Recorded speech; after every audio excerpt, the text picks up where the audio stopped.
Esse é o Ancapsu e nós vamos falar agora sobre a exploração da Lua. Olha que coisa bacana. Tem uma reportagem aqui de uma especialista americana que foi traduzida aqui no Globo falando sobre a China e a NASA, né, os Estados Unidos, planejam instalar reatores nucleares na Lua. A Rússia falou sobre isso também, mas a Rússia não tem condição de fazer nada, né? Então, o especialista está explicando esses projetos à luz do direito espacial. Caramba! Se você instalar um reator na Lua, a Lua vira sua, né? Você passa a ser dono da Lua? Como é que funciona essa coisa, né?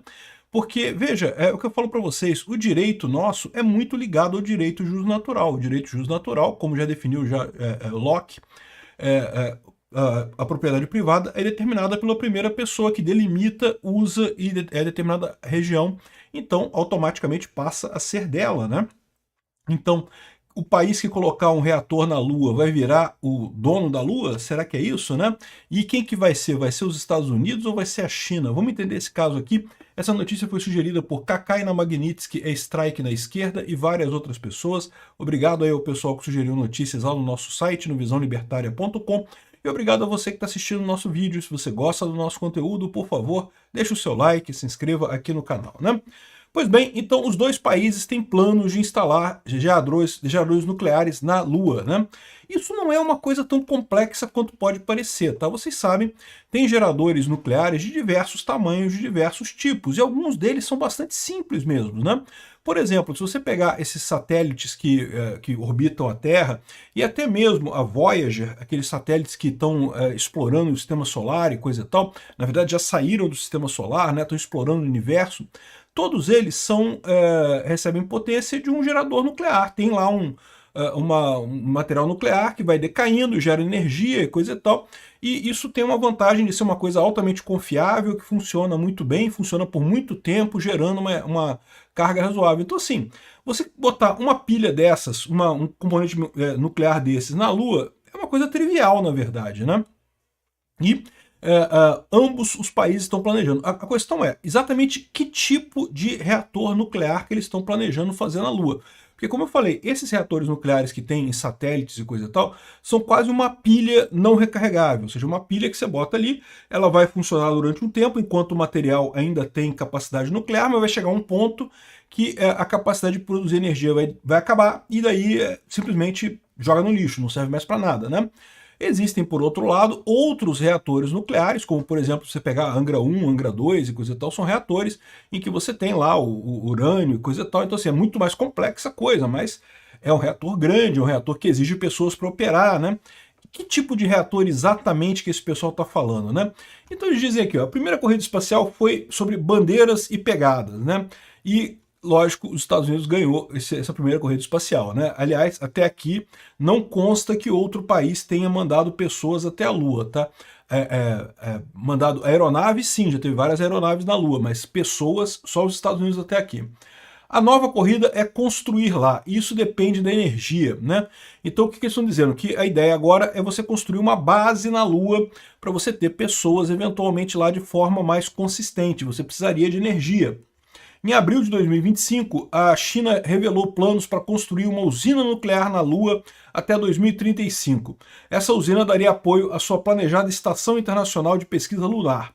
Os Estados Unidos responderam em agosto, quando o administrador interino da NASA teria sugerido um reator nuclear americano estaria operacional na Lua até 2030. Bom, de novo, tudo depende do que eles estão querendo dizer com reator nuclear, qual o tamanho desse reator, que tipo de reator que é, né? Porque dependendo do reator que for, é uma coisa até trivial, não faz nem diferença no final das contas, né? Embora possa parecer uma corrida repentina, isso não é exatamente uma novidade. A NASA e o Departamento de Energia dos Estados Unidos passaram anos desenvolvendo discretamente pequenos sistemas de energia nuclear para abastecer bases lunares, operações de mineração e habitats de longo prazo. Então o que eles estão querendo aqui é uma coisa intermediária, não vai ser uma usina nuclear gigante como o Angra 1, Angra 2, mas vai ser maior do que as pilhas que são usadas em satélites e coisa e tal. Eles querem uma coisa para abastecer uma pequena base na Lua ali, né? Exatamente qual vai ser o desenho dessa coisa, não sei. Certamente o material radioativo vai ter que vir da Terra, né? Não consta que tenha minas de urânio na Lua. Então a coisa toda vai ser muito dependente da Terra de qualquer forma, mas esse é o foco deles aqui, né? Agora, a grande notícia daqui, né, o ponto nessa história toda é: e aí, o que isso dá de direito para as pessoas que estão explorando esse ponto na Lua ali, né? Ou seja, elas ganham a propriedade da Lua. E bom, o curioso é isso, né? Você já tem essa resposta. A ética libertária já explica como é que funciona o direito de propriedade. O direito de propriedade é de quem chegar primeiro, evidentemente. Mas lembra, é o primeiro que delimitar, usar e defender aquela área.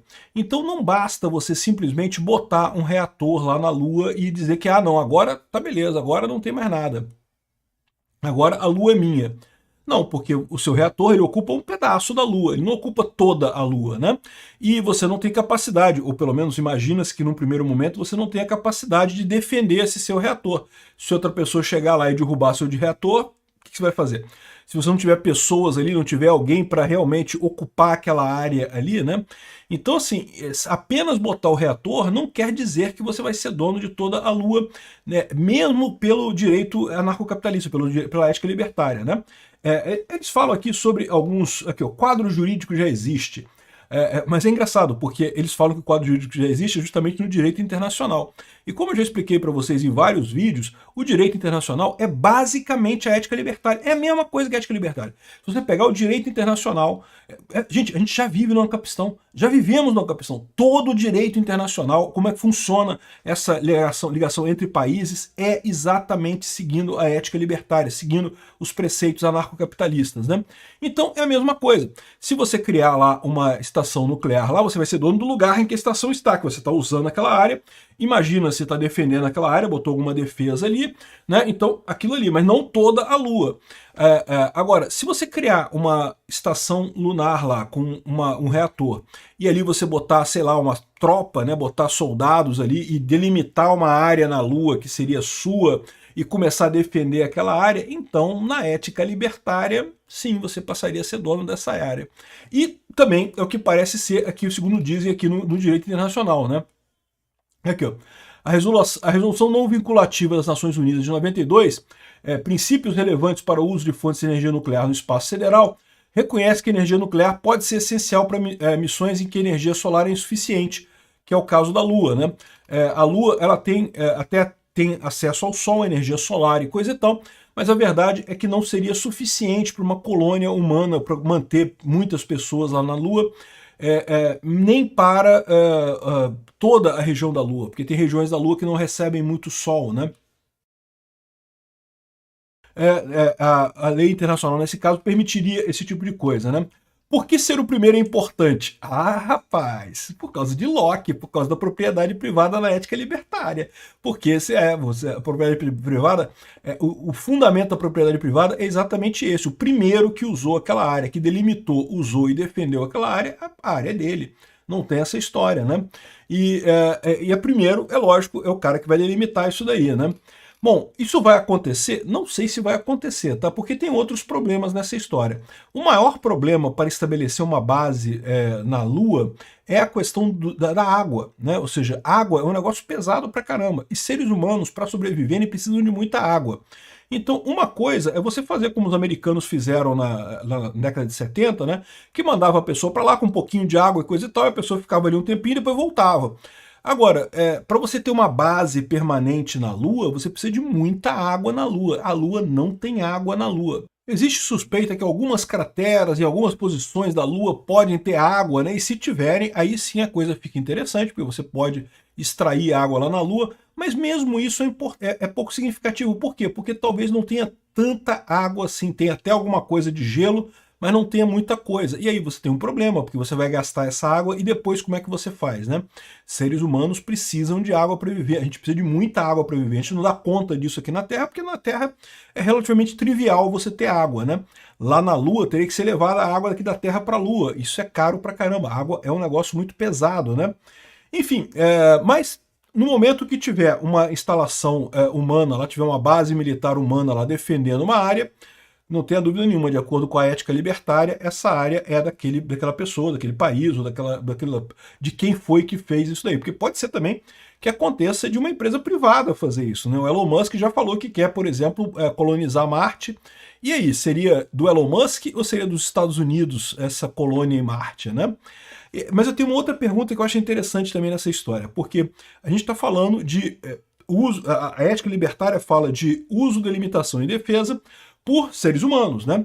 Então, se tiver uma base com seres humanos lá, ninguém tem dúvida, mas tem muita gente chegando à conclusão de que talvez a melhor maneira dos humanos explorarem Marte ou a Terra seria, pelo menos num primeiro momento, com robôs, né? Ou seja, você mandaria robôs para lá que fariam o grosso do trabalho e, eventualmente, talvez no futuro, quando já houver uma infraestrutura razoável, seres humanos pudessem ir para lá. Por quê? Porque robô é muito mais fácil de lidar. Por exemplo, robô não precisa de água. Robô vive com muito pouca água, tendo a energia lá das baterias dele lá, e com essa usina nuclear teria energia lá. Ou seja, você poderia usar robôs para isso. Aí vem a grande questão. Um robô ocupando uma área, ele está sujeito à exata mesma ética libertária? Se um robô usar aquela área, essa área é de quem? É do robô ou é do dono do robô? Então tem uma série de questões éticas aí curiosas nessa história. Eu acho bem interessante isso daí, né? A minha visão, como eu já falei para vocês, é que a ética libertária é um acordo entre seres humanos. Então, em última análise, se tiver um robô na Lua, ele sim seria capaz de ser usado para delimitar e defender uma área, portanto seria propriedade, mas não do robô, seria propriedade do dono do robô, o ser humano que é dono do robô. Em última análise, a ética libertária é um acordo entre humanos, né? Não tem outra alternativa. Outras espécies e robôs e outras coisas não fazem parte dessa história. Enfim, muito interessante esse negócio. Eu torço para ver isso. Eu espero ver humanos na Lua. Acho que é uma coisa muito bacana. Quem sabe eu ainda consigo pegar turismo na Lua, né? Isso era um sonho lá atrás, né? E meio que parou, né? Porque essa corrida espacial teve um ganho muito grande, né? Na década de 70 e coisa e tal, e depois parou essa coisa completamente, né? É um absurdo isso. Quem sabe não volta a acontecer. Se chegou até aqui e gostou do conteúdo, clique no like e se inscreva no canal. Isso me ajuda a ganhar relevância no YouTube e levar o tema da segurança no desenvolvimento de software a mais pessoas. Obrigado!